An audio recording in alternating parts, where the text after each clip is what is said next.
वेळ झाला. हरे कृष्ण सर्वांना. स्वागत आहे सर्वांचे. अ, आपण सहा म्हणजे आज 6वा अध्याय बघणार. 5 अध्याय झालेले आहेत आपले. पण मंगलाचरण म्हणूया आपले.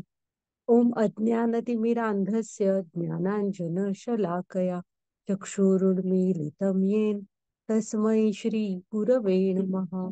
श्री चैतन्य मनोभीष्टं स्थापितं येन भूतले स्वयं रूप कदा मह्यं ददाति स्वपदान्तिकं. हे कृष्ण करुणा सिंधो दीनबंधो जगत्पते गोपेश गोपिका कांत राधाकांत नमोस्तुते.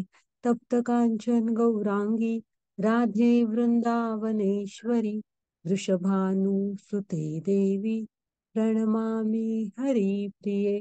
नमो विष्णुपदाय कृष्णपृष्ठाय भूतले श्रीमते भक्ति वेदांत स्वामी इति नामिने. नमस्ते सारस्वते देवी गौरवाणी प्रचारिणे निर्विशेष शून्यवादी पाश्चात्य देशतारिणे. जय श्री कृष्ण चैतन्य प्रभु नित्यानंद श्री अद्वैत गदाधर श्रीवासादि गौर भक्त वृंद. हरे कृष्णा कृष्ण कृष्णा हरे हरे. हरे राम राम राम हरे हरे. हरे कृष्णा कृष्ण कृष्णा हरे हरे. हरे राम राम राम हरे हरे. तर स्वागत आहे सर्वांचे. काल आपण बघितला कर्मसन्यास योग. तर आज आपण बघणार आहोत ध्यान योग. हा माताजी पुढची स्लाइड घ्या. म्हणजे काल अर्जुनाचं असं म्हणणं होतं ना, की काय हे कृष्णा, तू मला एकच काहीतरी सांग, मी क्रिया करू म्हणजे कर्म करू की संन्यास घेऊ. मग कृष्णाने सांगितलं ना, की तू जर का म्हणजे कर्मयोग हा विचारला तुम्ही आणि संन्यास योग, तर त्यांनी सांगितलं ना की भक्तिपूर्वक कर्म करणे हे श्रेष्ठ आहे. अर्जुनाला सांगितलं ना त्यांनी. थांबा हा एकच मिनिट.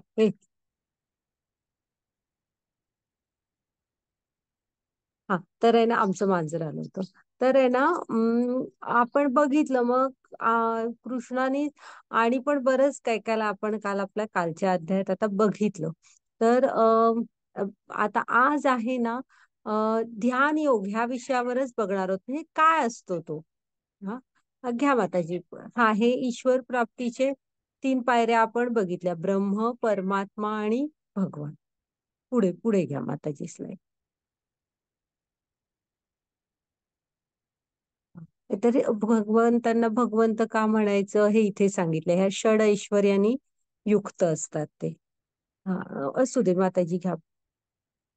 असू दे, जावं पुढे पण बघितलं. तर आपण आपल्या हे इस्कॉन मंगलोरचे राधा गोविंद आहेत, त्यांना प्रणाम करूया. पुन्हा आपले श्रील प्रभुपादांचे आशीर्वाद घेऊया, त्यांना प्रणाम करूया.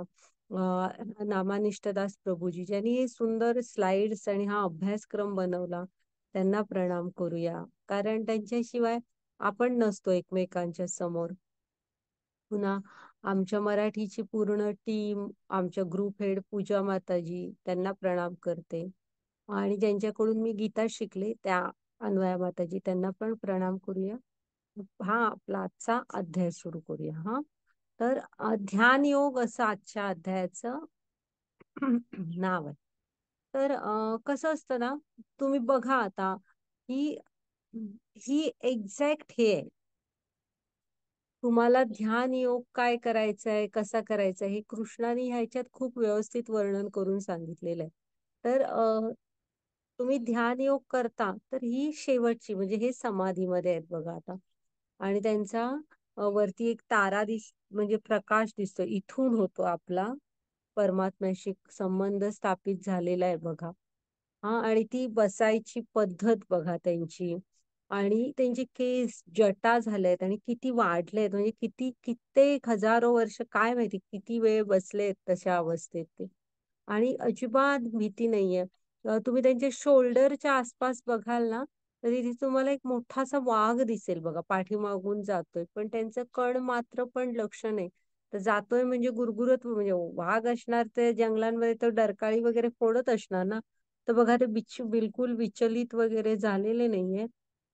हा, तर अशी म्हणजे ध्यानयोगाची ही हे आहे बघा, योग्य बैठक, आणि ह्याला म्हणतात ध्यानयोग. हा, तुम्ही कृष्णांच्या ध्यानामध्ये असं, तर ही हे आहे ना, एकदम जात नाही कोण ह्या पायरीवर. त्याला बऱ्याच पायऱ्या असतात मध्ये.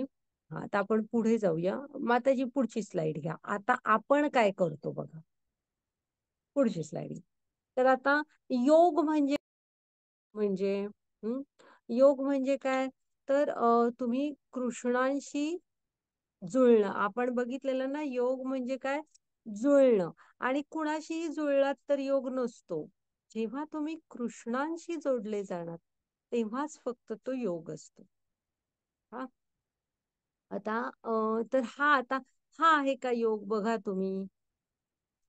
घ्या माताजी पुढची स्लाइड. हा, आता हा बघा, हा गोट योगा आहे. ह्याला म्हणाल का योगा आहे हा? पुढच्या स्लाइड दाखवा माताजी.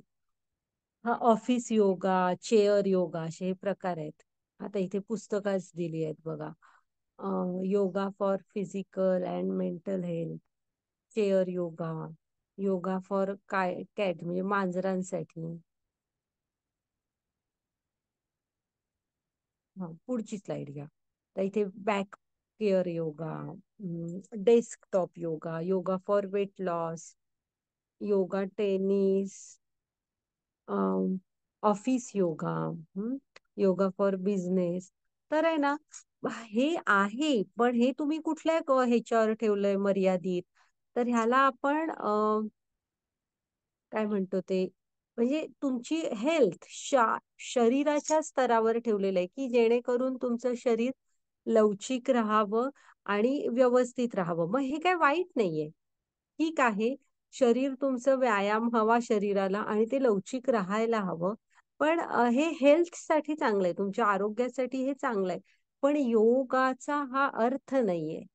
हम्म, योगाचं खरं योग म्हणजे काय, तर तुम्ही कृष्णांशी जोडलं जाणं. इथून कुठूनही तुम्ही कृष्णांशी जोडलं जातंय का सांगा? नाही, तुम्हाला नाही दिसत आहे. इथे कुठूनही कृष्णांशी आपण जोडलो जात नाहीये. जे ध्यान धारणेचं ध्येय आहे. हा, मग आपण बघूया आता, आणि गहिरी अशी ध्यान धारणा म्हणजे ऍक्च्युअल काय असते बघूया, चला. घ्या माताजी पुढची स्लाइड. मग आता काय आहे योग? हा, मग हा तर नाही, मग काय आहे? आणि आता बघा, हा इकडे जी चक्र दाखवली आहेत ह्या चित्रात, सॉरी, तेवढी चक्र आपल्या शरीरात असतात. हा, आणि मग ती एका रेषेत आणायची, आणि मग परमात्म्याशी ती एका रेषेत येतात, आणि मग तो परमात्म्याशी संपर्क होतो. अशी एक हे असते, म्हणजे हे असतं ध्यान. तर आता बघूया कसं ते. आणि हे एका रेषेत आणण्यासाठी बरीच म्हणजे स्टेजेस असतात. भगवंतांशी युक्त होणं, जुळणं. बघितलात, योग म्हणजे काय, तर तुम्ही कृष्णांशी जुळलं पाहिजे. मग तो रस्ता कुठलाही घ्या, मग तुम्ही कर्मयोगाने घ्या, ज्ञान योग घ्या, अष्टांग योग घ्या, भक्ती योग घ्या. पण ध्येय काय हवं, तर मी कृष्णांशी जोडला जाणं. तो ते जर का करत नसाल ना, तर मग त्याला योग म्हणायचं नाही. हम्म, हा, घ्या माताजी पुढची स्लाइड.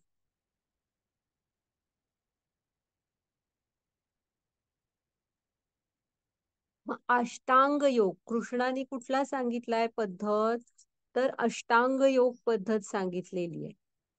ही हा जो अध्याय तुम्ही जर का वाचाल, तर त्यामध्ये आहे बघा दिलेली व्यवस्थित, की अष्टांग योग पद्धत. मग काय काय आहेत त्याच्या पायऱ्या, तर यम पासून सुरू होतात. यम मध्ये उपनियम आहेत बरेच, म्हणजे हे करायचं नाही, ते करायचं नाही, असे ते नियम आहेत.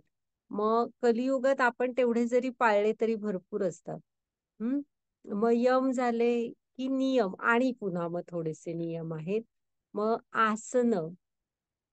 आसन व्यवस्थित, म्हणजे कसं बसायचं तुम्ही, हे साधारण म्हणजे बघा, पद्मासनात बसा, सुखासनात बसा, तुमचा पाठीचा कणा, मान एका रेषेत अशी ताठ हवी, डोळे ना पूर्ण झाकलेले ना पूर्ण उघडे, असे अर्धोन्मिलित डोळे हवेत. असं बरंच असतं हा ते. मग तसं बसायला हवं. मग ते झालं की पुढे प्राणायाम. प्राणायाम म्हणजे फक्त हे नका समजू की म्हणजे वेगवेगळे आपण असे अनुलोम विलोम, कपालभाती, भस्त्रिका असे आपण प्राणायाम करतो ना, तसे नाहीयेत. ही ते सगळं करून तुम्ही एका स्टेजवर पोहोचायला हवेत, की तुम्ही आतून इतके स्थिर व्हायला हवं, तुमचं सगळं जमून यायला हवं, की तुम्ही जो श्वास घेताय ना, तो पण तुम्ही बाहेर सोडला पाहिजे. काही खाणं पिणं वगैरे तर नाहीच. आणि तो श्वास सुद्धा जो घेताय तो घेऊन बाहेर सोडणं, तो सुद्धा आतमध्ये जास्त ठेवायचा नाही. असं म्हणजे तो एक प्राणायाम, म्हणजे बरंच आहे ह्याच्यात. मग त्याच्यानंतर प्रत्याहार, म्हणजे प्रत्याहार मध्ये ह्याची म्हणजे प्राणायाम मध्ये स्थिर झालात की तुम्ही ध्यान धारणेसाठी हे करू शकता. म्हणजे एक सपोर्ट झाला की तुम्ही स्थिरता जी हवी, एकाग्रता हवी ना, जर का प्राणायाम जो श्वास घेताय तो बाहेर सोडून तेवढी टोकाची स्थिरता आली, तर तुम्ही एक त्या पोझिशन मध्ये जाता की ज्यात तुम्ही ध्यान वगैरे करू शकता. मग त्याच्या आधी ह्या प्रत्याहार, म्हणजे हा प्रत्याहार म्हणजे ह्या पण पुन्हा नियम आहेत की तुम्ही कशा, म्हणजे हा आहाराचं तर आहेच, आणि तुम्ही काय ह्या इंद्रियांनी ग्रहण करता त्या सगळ्याविषयीच नियम आहेत ते. कारण त्या सगळ्याच्या आपल्यावर विचारांवर, मनावर प्रभाव होतो. मग आहार तो शरीराचा, मनाचा, इंद्रियांचा सगळ्याचाच. मग त्याने तुम्ही काय घेता ते सगळं ठरलेलं आहे. तर तुम्ही ध्यान धारणा, इंद्रियांपासून लांब व्हायचंय ना तुम्हाला. इंद्रियांचा चोचले पुरवून कोण ह्या मार्गात जात नसतं. त्या सगळ्यातून वैराग्य हवं असतं. मग त्याच्यानंतर धारणा येते. मग धारणा काय, हा इथं तुम्ही पूर्ण इंद्रिय तुमच्या कंट्रोलमध्ये वगैरे झालेली असतात. हम्म. मग त्याच्यानंतरच तुम्ही ध्यान करू शकता. मग ध्यान आणि ध्यानाच्याही जेव्हा पुढे जाता तेव्हा फायनल असतं, म्हणजे पूर्ण समाधी, म्हणजे ह्या जगाशी काहीच तुम्हाला हे नसतो. हा तर अशा बरेच क्लिष्ट आहेत. आणि ह्या 8ही अंगानी तुम्ही जोडलं गेलं पाहिजे. म्हणजे एकही ह्यातलं हे सोडू नाही शकत तुम्ही. हम्म. असा नियम आहे. त्याला म्हणतानाच काय म्हटलंय, अष्टांग योग, 8 अंगानी कृष्णांशी जुळणं. तर ह्या 8ही अंगानी जुळलं गेलं पाहिजे. ह्याच्यामध्ये पुन्हा उप बरेच नियम आहेत.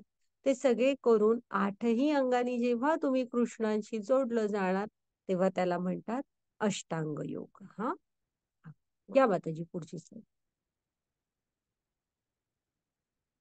आता कृष्ण इथं काय विचारतायत आपल्याला, की तुम्ही ही योग पद्धती करायला तयार आहात का? मग ते असे का विचारतायत? कारण अर्जुन तयार नाहीये. अर्जुन कोण होता? माताजी पुढची स्लाइड घ्या. तर अर्जुन हा एक धुरंधर योद्धा होता. आणि तो खूप असा म्हणजे एकदम कॉन्सन्ट्रेटेड, फोकस असा होता. ती गोष्ट माहित आहे ना तुम्हाला, की त्यांचे गुरुजी बोलावतात सगळ्यांना आणि सांगतात की अं, मी एक प्रश्न विचारेन, त्याचं उत्तर द्या, आणि मग तुम्ही हे धरू शकता. म्हणजे ते सांगणार मग नेम धरायचा की नाही. तर आधी प्रश्न विचारला, मग येत असतात. आणि म्हणजे त्यांना तिथे झाडावर एक पक्षी लावलेला असतो. मग त्याच्यावर नेम धरायचा असतो, पण एक प्रश्नाचं उत्तर दिल्यावर. मग ते म्हणतात, तुम्ही मला सांगा काय दिसतंय तुम्हाला. मग प्रत्येकाला हा प्रश्न विचारतात. प्रत्येक जण येत असतं हेच सांग असतं की पक्षाचा डोळा दिसतोय, पक्षी पण दिसतोय, झाड दिसतंय, आपण सगळे दिसत आहेत. साधारण प्रत्येकाचं उत्तर असं असतं. जेव्हा अर्जुनाला विचारलं जातं ना, तुला काय दिसतंय, तेव्हा अर्जुन एकच म्हणजे उत्तर देतो, मला पक्षाचा डोळा दिसतोय. तर एवढा स्थिर होता तो. हा, पुन्हा तो द्रौपदीचा लग्नासाठीचा पण होता की खाली पाण्यात बघून वर फिरणाऱ्या म्हणजे मासा फिरत होता असा, त्याच्या डोळ्याचा हे करायचा होता, म्हणजे नेम धरायचा होता. तर तो करतो ना ते. असा इतका स्थिर अर्जुन होता. तर ज्याने वनवासामध्ये ह्यांना प्रसन्न, शिवजींना प्रसन्न करून घेतलं, इंद्रांना प्रसन्न करून घेतलं, तो अर्जुन आता काय म्हणतोय बघूया. घ्या माताजी पुढची slide. चंचल ही हरे कृष्ण. चंचल ही मन कृष्ण प्रमाथी बल दृढम तस्याहम निग्रहम मन्ये वायोर्यु सुदुष्करम. हा वाचा मध्ये वाचले. हे कृष्ण, हे मन चंचल नाही मागची वर. उच्चंखल, दुराग्रही आणि अत्यंत बलवान असल्यामुळे मनाचा निग्रह करणे हे वायूला नियंत्रित करण्यापेक्षा अत्यंत कठीण आहे असे मला वाटते. हा ते बघा इथे त्याने दाखवलंय, तो मनाला माकड समजते. माकड असं स्थिर नसतं, सारखं हलत इकडे तिकडे जात असतं. तसं म्हणजे तो काय म्हणतोय आता, ज्याचा इतका कॉन्सन्ट्रेशन तर असणार, त्याशिवाय तो इतका शूर धनुर्धर नव्हता. गेल्या जन्म म्हणजे मागच्या जन्मातला नर आणि नारायण अवतार आहे ना, त्यातला नर होता. म्हणजे साधारण तर नक्कीच नव्हता. तर तो अर्जुन काय म्हणतोय बघा, हे कृष्णा, हे मन इतके चंचल आणि उच्छृंखल आहे ना, दुराग्रही आहे, इतकं बलवान आहे, की मी मनाचा निग्रह करणे म्हणजे मनाला एकाग्र करणे हे वायूला तो नियंत्रित करू शकतो. म्हणजे मी वायूला नियंत्रित करण्यापेक्षाही अत्यंत कठीण आहे असं मला वाटतं. म्हणजे त्याचं इन शॉर्ट म्हणणं काय आहे, मी एक वेळ वायूला कंट्रोल मध्ये करेन, पण मन माझं एकत्र मी असं इतकं नियंत्रित करू नाही शकत एकाग्र. हा मग त्या अर्जुनाला जर का असं वाटलं, तर आपण कसं ते करणार सांगा. हम्म. आणि इथे कसं आहे, अर्जुनाला हा प्रश्न पण पडलाय की तू हे काय मला सांगतोयस, हे कोणाला शक्य आहे का. हम्म. तर आता पुढे बघूया. घ्या माताजी पुढची slide. मग मन मित्र आहे की शत्रू. हा तर कृष्णाने त्याला काय सांगितलंय मध्ये, की मी हे शक्य आहे म्हणूनच तुला सांगतो, पण तुला अभ्यास युक्तेनं म्हणजे तुला अभ्यास करायला हवा ह्याचा. त्याशिवाय नाही येणार. अभ्यास करायला हवा, याचा सराव करायला हवा, वैराग्य हवं तुमच्यामध्ये, तर येणार. हे शक्य आहे म्हणूनच सांगितलंय. आणि काय सांगितलंय, हरे कृष्ण, ज्याने मनाला जिंकले आहे त्याच्यासाठी मन हे सर्वोत्तम मित्र आहे. परंतु जो असं करण्यामध्ये अपयशी झाला आहे, त्याच्यासाठी तेच मन हे परम शत्रू असते. तर तुम्ही पण इथे लक्षात ठेवा की ह्या मार्गावर चालायचं काय, आणि म्हणजे मनाची ती एकाग्रता व्हायला ना, आपल्या मनावर आपला ताबा पाहिजे. हा, जर का तुमचं मन तुमच्या ताब्यात असेल, तेच तुमचं सर्वोत्तम मित्र आहे. आणि जर का असं करण्यात तुम्ही अपयशी झाला असाल, तर मात्र आपलं मनच आपला सर्वात मोठा शत्रू असतो. हा, आता इथे दाखवलंय बघा, कलियुगामध्ये म्हणजे प्रल्हाद महाराजांनी पण ऍक्च्युली सांगितलेलं आहे की आपल्या आतच आपला सर्वात चांगला मित्र आणि सर्वात मोठा शत्रू आहे, म्हणजे आपलं मन. तर ते आपल्या ताब्यात असायला हवं. हम्म. हा, या माताजी पुढची स्लाईड.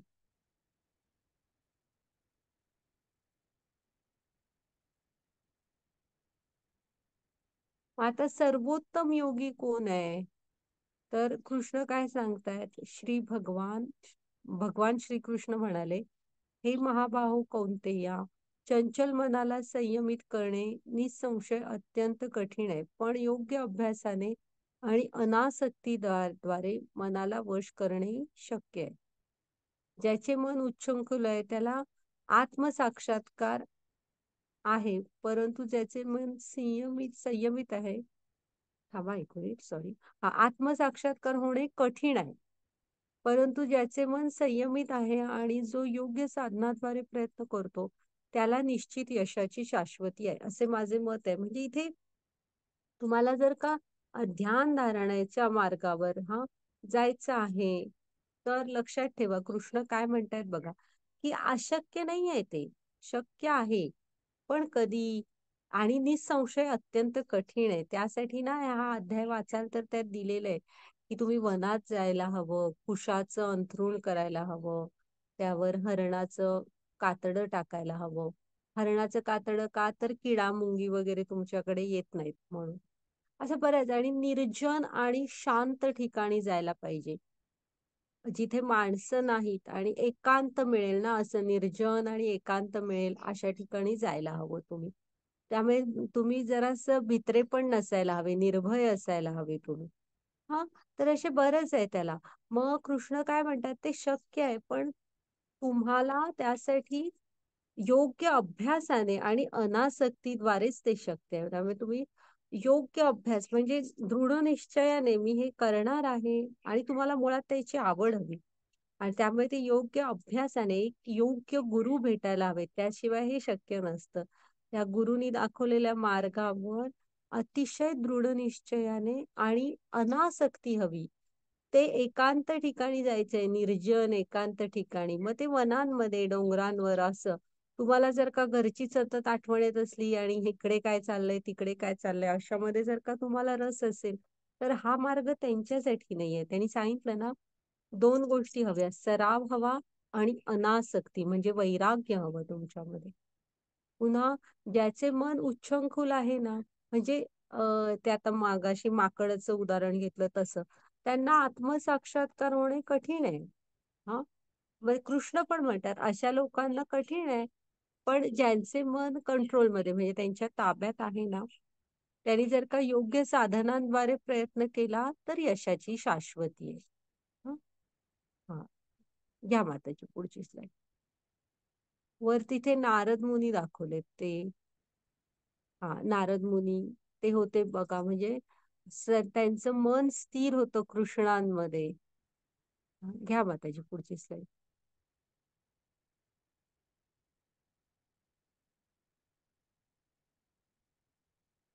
हे बघा, हा आता कसं आहे, सर्व हा क्रम आहे बघा हा.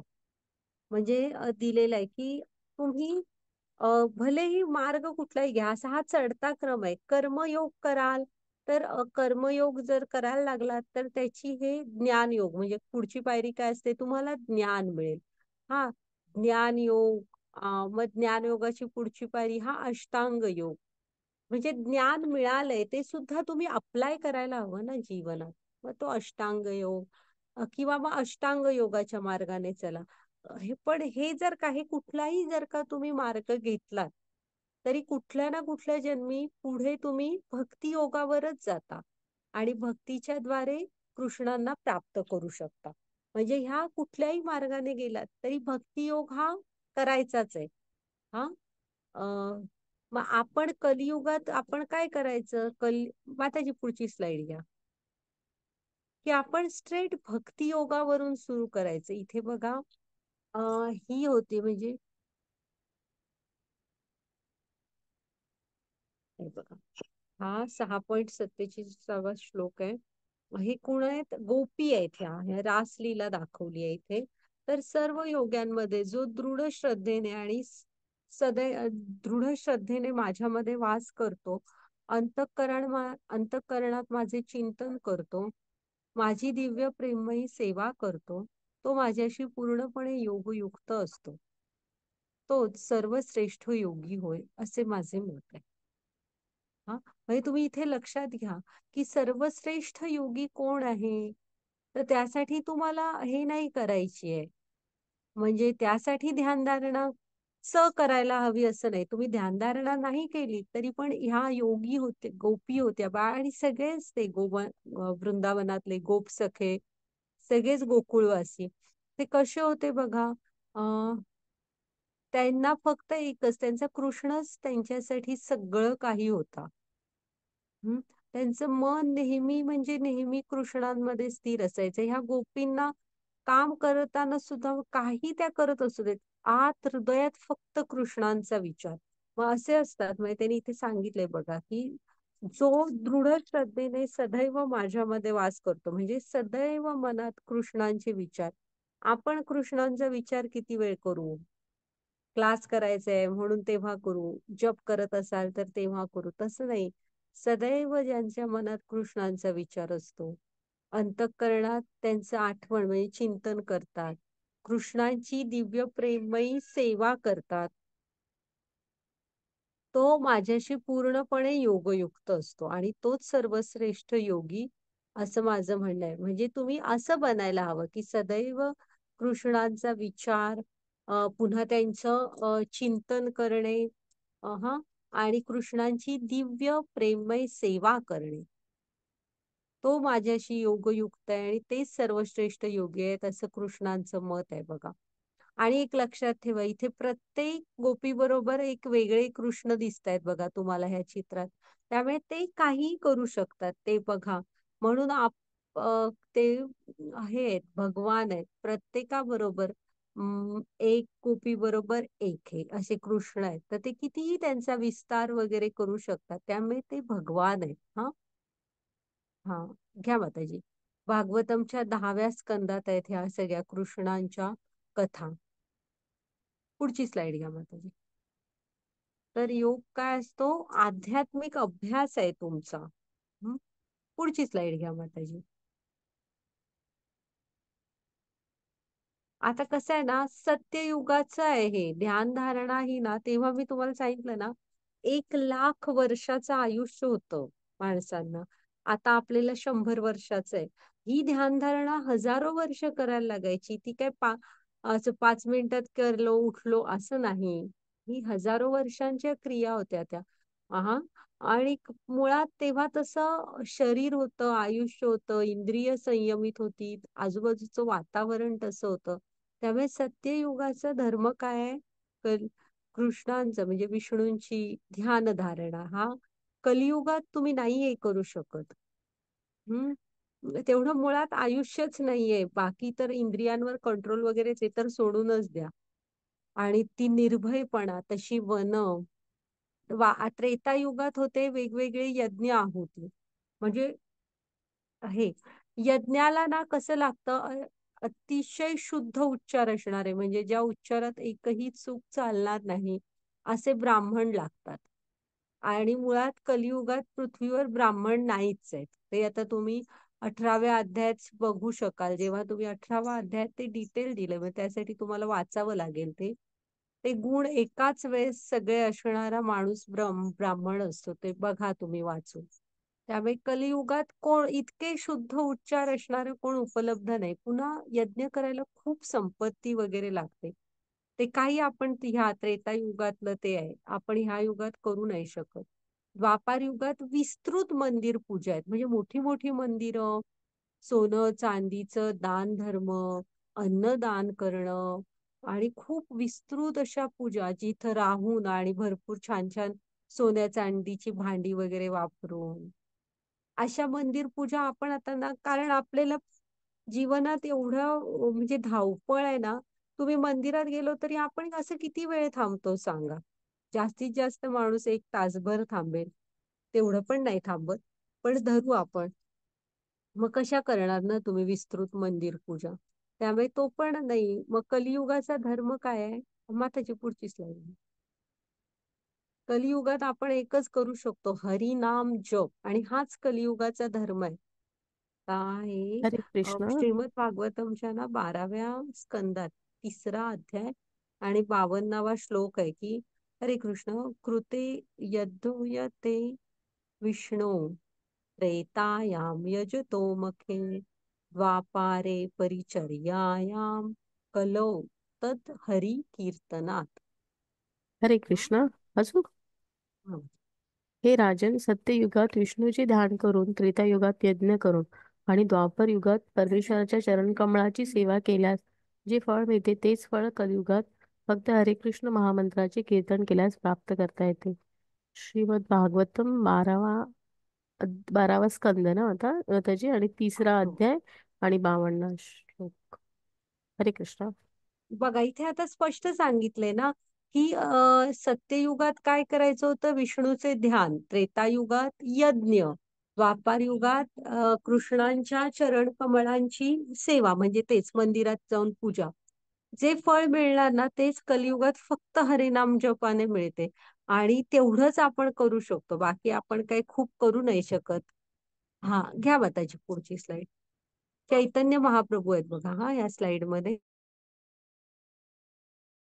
त्यांची हरिनाम संकीर्तनाचं आंदोलन उभं केलं. हा, तर आता कसं आहे ना, तुम्हाला एक हे चढायची आहे, एवढी मोठी आता 20 मजल्याची 25 मजल्याची अशी इमारत. तर आपण जिना चढवून जायचं ठरलो तर कधी जाऊन पोहोचणार आणि मग तिथे जाऊन काय काम करू काय त्याची हे नाही. 20 जिने म्हणजे 20 मजल्याचे जिने चढण्यातच आपण दमणार. अशा वेळेस आपण काय करणार, जिना घेणार की लिफ्ट घेणार?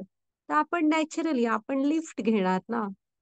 हा, तसंच आपल्याला आता पण करायचंय. आपण थेट भक्तियोग शिकतोय गीतेमध्ये आणि भक्तियोग आपण करू शकतो. त्यामुळे आपण सरळ भक्तियोगामधून सुरुवात करायची. आणि आता आपण बघितलं ना, मागचे सगळे धर्म आहेत ते पण येणार कुठं, तुम्ही कुठलाही योग करा. तुम्हाला शेवटी म्हणजे वेगवेगळे जन्म घेत घेत त्या योगांमध्ये पुढे जात जात भक्तियोगात पर्यंत पोहोचणार तुम्ही. आणि भक्तियोग करूनच कृष्णांना प्राप्त करू शकता ना. आपण स्ट्रेट भक्तियोगामधून सुरुवात करायची. घ्या माताजी. मग आता हरिनाम जप तर कुठल्या महामंत्राचा, आपला महामंत्र आहे ना त्याचा. तर मंत्र म्हणजे काय आधी, तर मन म्हणजे मन. तुमचं मन आहे ना, त्याला म्हणजे ते कृष्णांशी जोडतं. म्हणजे म्हणजे इथे काय दिलंय, डिलिव्हर. हा, मग डिलिव्हर तर ते कृष्णा म्हणजे तुम्ही जे वाणीने नाव घेता ते कृष्णांपर्यंत ते पोहोचवतं आणि तुमच्या मनावर तुमचा कंट्रोल येतं, नियंत्रण राहतं. जेव्हा आपण हे घेतो ना हरिनाम, तेव्हा आपल्या मनावर आपला ताबा येतो. आणि आत्ताच बघितलं ना आपण, ज्याच्या मनावर ज्या आपलं म्हणजे ज्याचं मन त्याच्या नियंत्रणात आहे तर तेच मन त्याचा सगळ्यात मोठा मित्र आहे. आणि आपलं मनाचं ना लगेच मग कृष्णाशी कॉन्टॅक्ट होतो आणि आपण जे जप घेतोय ते कृष्णांपर्यंत पोहोचतो. घ्या माताजी पुढची स्लाईड. आणि तुम्ही हरिनाम जप करा म्हणजे तुम्हाला कळेल की जीवनात किती फरक पडतो. की तुम्ही एकाग्र व्हायला शिकता. तुम्ही जे काय करताय त्यामध्ये आणि छान बनता. मग आपला जप करताना कसं आहे, हे आपला पंचतत्व मंत्र आहे, तो आधी म्हणायचा असतो. जय श्री कृष्ण चैतन्य प्रभू नित्यानंद श्री अद्वैत गदाधर श्रीवासादि गौर भक्त वृंद. हम्म, हे चैतन्य महाप्रभूंनी हे हरिनाम संकीर्तन आंदोलन स्थापन केलं. आणि कसं आहे ना, हे त्यांचे आचार्य ज्यांनी हे त्यांना मदत केली ह्या लीलांमध्ये, त्यामुळे आपण त्यांचे आशीर्वाद घ्यायचे आणि मग जप सुरू करायचा. म्हणजे काही चुका झाल्या आपल्यामधून तर आचार्य ते म्हणजे खूप प्रेमळ असे स्वभावाचे, ते आपल्याला सांभाळून घेतात आणि त्यांच्या आशीर्वादाशिवाय आपण ह्या मार्गात पुढे जाऊ नाही शकत. हा, घ्या माताजी पुढची स्लाईड. तर असं तुम्ही एकत्र करताना असं हे आता घरात रस्त्यावर जप असा केलात ना वाद्यवृंदासकट, तर त्याला कीर्तन म्हणायचं, संकीर्तन असंही चालेल. हा, घ्या माताजी पुढची स्लाईड. तर जपाचे लाभ बघूया काय आहे. तर त्यांचे चेहरे बघा, चिंता आणि ताणतणावांपासून मुक्ती मिळते. आता हे जप करूनच तुम्हाला कळणार. हा हा, पुढची स्लाईड घ्या माताजी.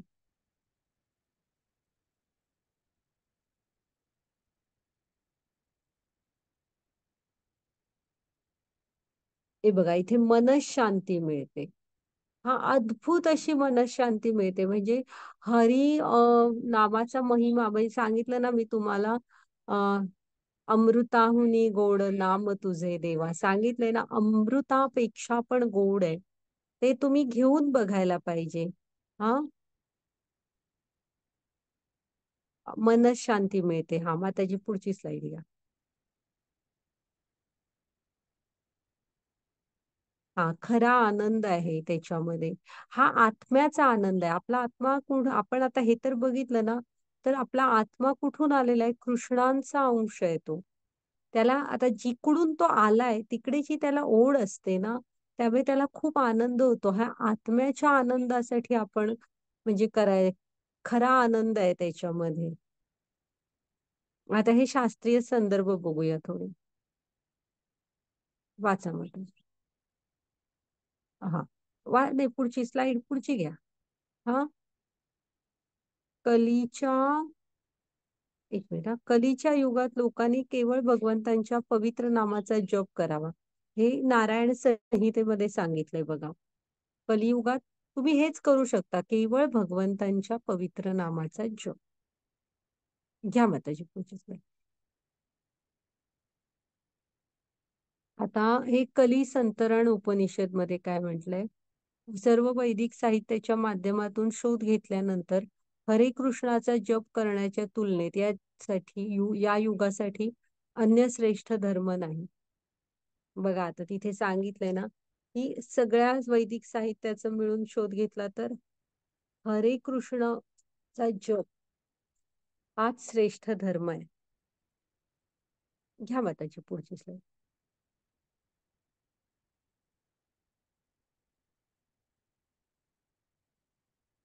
यज्ञानाम जप यज्ञोस्मी, हे 10व्या अध्यायात 25वा श्लोक आहे.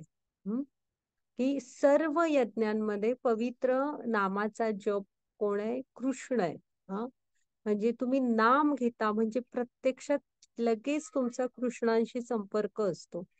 कारण जपयज्ञ म्हणजे प्रत्यक्ष कृष्ण आहेत, नाम आणि ते वेगळे नाही आहेत.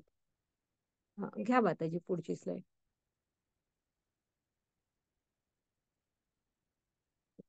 हे चैतन्य चरितामृतात चैतन्य महाप्रभूंनी सांगितले की हरे ढोंग कृष्ण. दंभ, ढोंग आणि कलहयुक्त वर्तमान कलियुगात आध्यात्मिक साक्षात्काराचे एकमेव साधन म्हणजे भगवंताच्या पवित्र नामाचा जप करणे. त्या व्यतिरिक्त इतर कोणताही मार्ग नाही, इतर कोणताही मार्ग नाही, इतर कोणताही मार्ग नाही. हरे कृष्ण. तर 3 वेळा सांगितले. त्रिवार नाही म्हणजे नाहीच असतं, की ह्या ढोंग कलहयुक्त जगात ना फक्त आपण म्हणजे भगवंतांचं साक्षात्काराचं एकमेव साधन काय? पवित्र हरिनामाचा जप. घ्या माताची पुढची स्लाइड.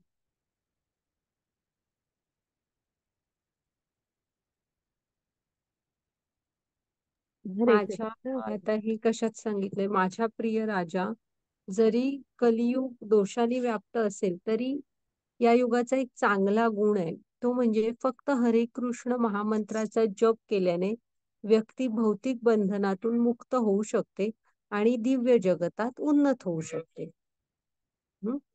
फक्त तुम्ही हरिनामाचा जप केलात. हे कलियुग कसं आहे, कलह युग आहे, इथे भांडण आहे, सगळ्या सगळ्या दोषांनी युक्त आहे. तरी पण एक चांगलं आहे की एवढं एवढं काही करायची तुम्हाला गरज नाही. तुम्ही फक्त हरे कृष्ण महामंत्राचा जप केला ना तरी भौतिक बंधनातून मुक्त होऊ शकता आणि स्वतःची आध्यात्मिक जगापर्यंत उन्नती करू शकता, म्हणजे कृष्णांपर्यंत. काय हा घ्या माताजी पुढची स्लाइड.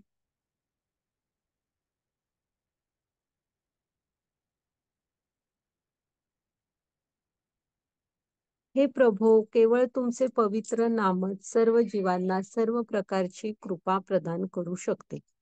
आणि गोविंद अशी तुमची कृष्ण, गोविंद अशी तुमची लक्षावधी नावे आहेत.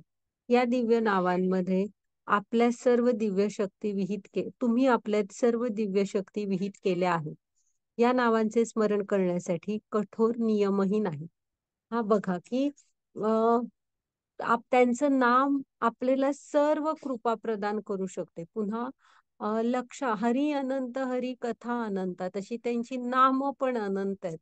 तर तुम्ही म्हणजे त्यांची लक्षावधी नाव आहेत आणि ह्या दिव्य नावांमध्ये दिव्य शक्ती आहेत. हा त्यामुळे आपण ते सहज, म्हणजे मी आताच म्हंटल ना, कृष्ण आणि कृष्णांची नाम हे वेगळं नाहीये. त्यामुळे बघा इथे सांगितलंय दिव्य शक्ती आहेत त्यांच्या नावांमध्ये सुद्धा, आणि कठोर नियम नाहीयेत हरिनाम जप करायला. घ्या माताजी पुढची स्लाइड. आता जप करण्यापूर्वी हा आपला जय श्री कृष्ण चैतन्य प्रभू नित्यानंद, श्री अद्वैत गदाधर, श्रीवासादि गौर भक्त वृंद, हा आपला पंचतत्व मंत्रच म्हणायचा. मग हरे कृष्ण महामंत्राचा जप सुरू करायचा.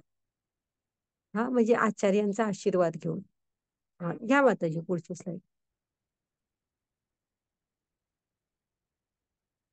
हा व्यवस्थित जप करायचा, म्हणजे एका मण्यावर पूर्ण जप करायचा. हरे कृष्ण कृष्ण कृष्ण हरे हरे, हरे राम राम राम हरे हरे, एवढा. आणि हे करायचं म्हणजे उच्चार जरा व्यवस्थित करायचा आणि आपल्या कानाने ऐकू येईल एवढ्या आवाजात तरी जप करायचा, मनातल्या मनात. एवढा मीडियम आवाज ठेवायचा की आपल्या कानाने आपण तो आवाज ऐकू शकू. कारण प्रभुपाद मोजून जप करण्याचा सल्ला देतात, त्यामुळे एक शिस्त येते आपल्या जप करण्यामध्ये. घ्या माताजी पुढची स्लाईड. आदरपूर्वक, भक्तिपूर्वक आणि एकाग्रतेने करा जप. हा व्यवस्थित. पुन्हा जप करताना तुम्ही कोणत्याही दिशेला बसा, चालत असताल तरी पण जप केला तर चालेल. पण चालताना करत असलात तर फक्त एकटे चालताना, म्हणजे मधी मधी गप्पा मारत जप करायचा नसतो. हा चालताना केलात तर बंधन नाही, तसं जप करण्याला वेळेचे बंधन नाहीये. तुम्ही कोणत्याही वेळेस जेव्हा तुम्हाला वेळ असेल तुम्ही करू शकता. फक्त आहे ना, सकाळचा हा जो ब्रह्ममुहूर्त म्हणजे सूर्यास्ताच्या आधी 2.5 तासाचा वेळ असतो ना, तेव्हा जप केलेला जास्त चांगला. का? तर तेव्हा तुमच्या मनाची एकाग्रता असते. स्नान करण्यापूर्वी करू शकता किंवा स्नान करून करू शकता, कसंही.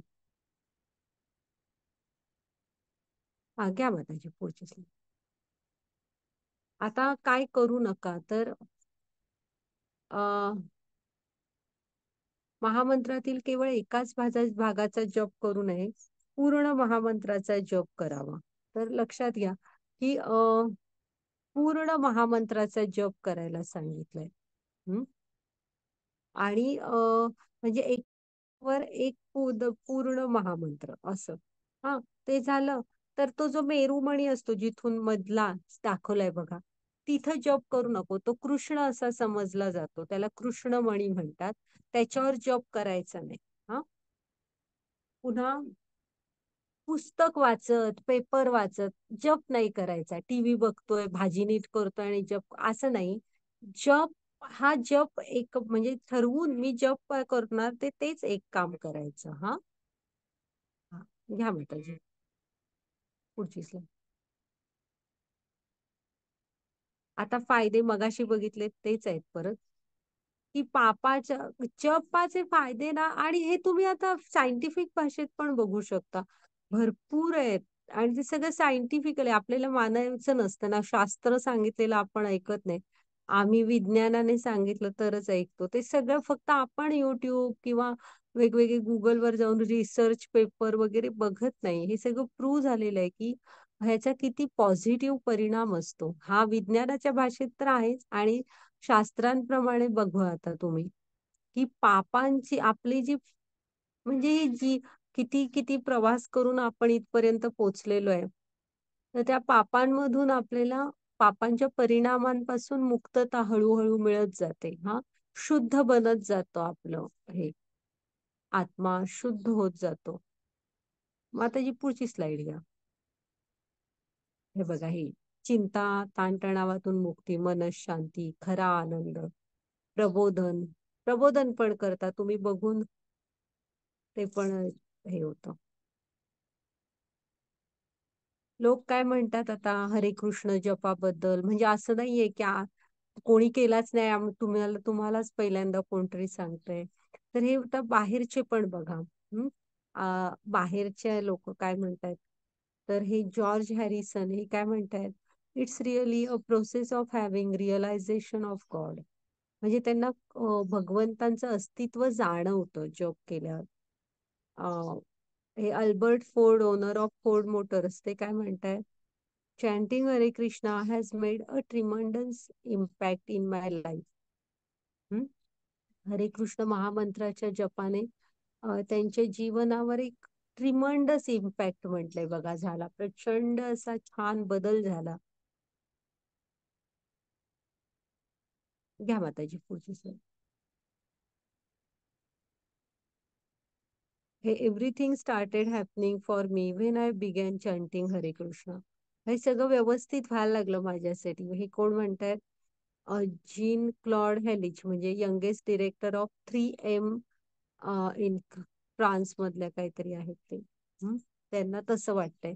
हे लोक जॉब करतायत. ND Desai, leading Indian industrialist, ते काय म्हणतायत? I have been chanting Hare Krishna for many years and I have never found anything more pleasurable. म्हणजे खूप वर्षापासून जॉब करतायत आणि ह्याच्या इतका आनंददायक त्यांना काही दुसरं नाही वाटत. हा, घ्या माताजी. आता हे chanting makes me feels close to God. म्हणजे हे कोण आहेत? मार्को फेरिनी, म्हणजे इटलीचे टॉप फर्निचर डिझायनर आहेत. ते काय म्हणतात की जॉब केल्यामुळे त्यांना भगवंतांच्या खूप जवळ गेल्यासारखं वाटतं. आता हे chanting Hare Krishna has help me face all ups and downs in my life with a great confidence and peace of mind. हे कोण? ऋषिकेश मफतलाल आहेत, CEO मफतलाल फॅब्रिक्स. ते काय म्हणतायत की हरे कृष्ण चॅन्टिंग मुळे जीवनात बघा चढ उतार प्रत्येकाच्या येतात, तर ते धैर्याने सामोरे गेले त्याला. तर ही आता मॉडेल आहे, विकी ओव्हरटन, लिडिंग युरोपियन मॉडेल आहे. आणि बघा हा ती किती चेंज झालाय तिच्यात. ती काय म्हणते की Hare Krishna, by starting to chant Hare Krishna I feel tremendous happiness, म्हणजे खूप अद्भुत आनंद मिळाला. ही दुसरी पण ॲन सफेल, म्हणजे काय आता उच्चार आहे, डच मॉडेल आहे. ती काय म्हणते? Chanting help me give up bad habits, it change my vision of things.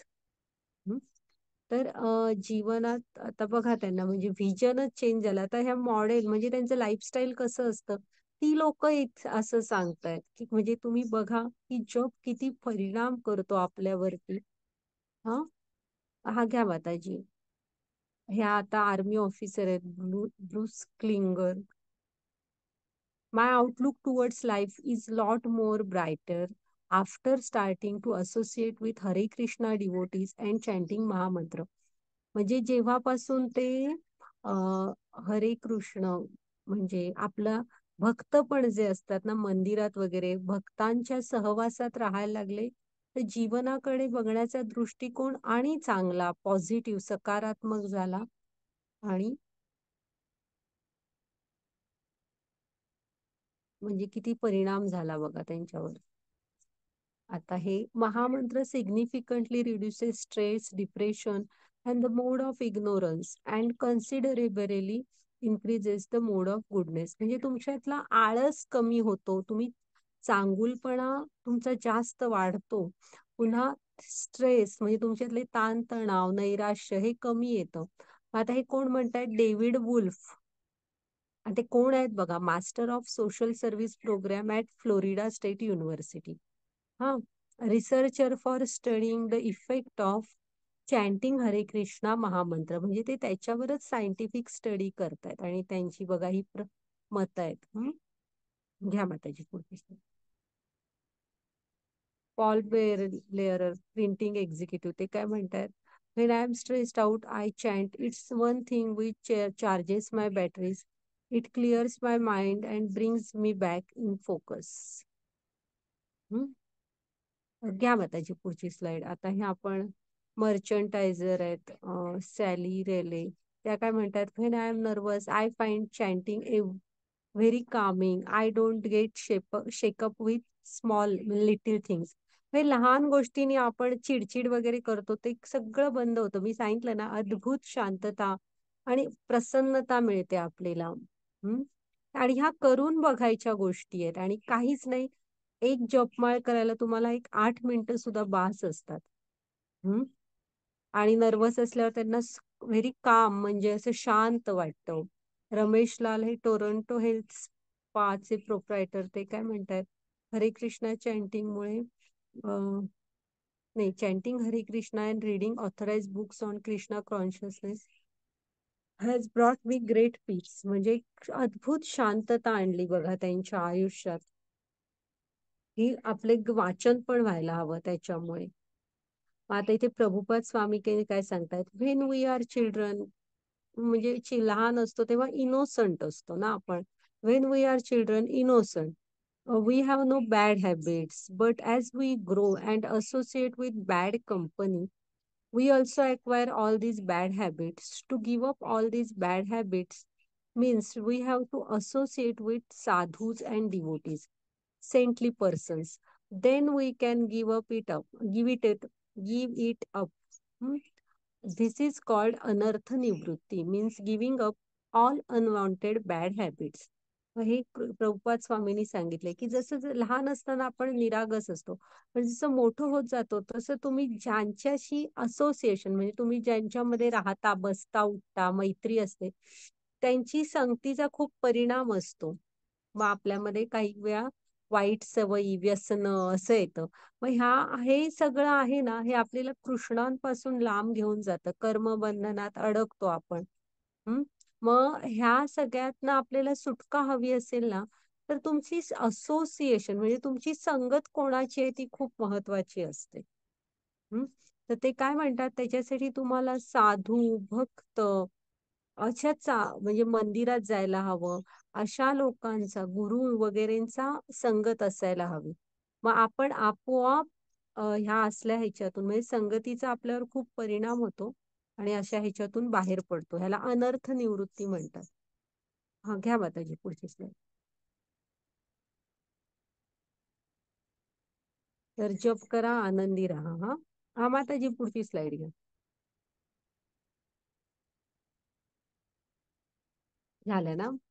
तर रेकॉर्डिंग स्टॉप करा. हे घेते 1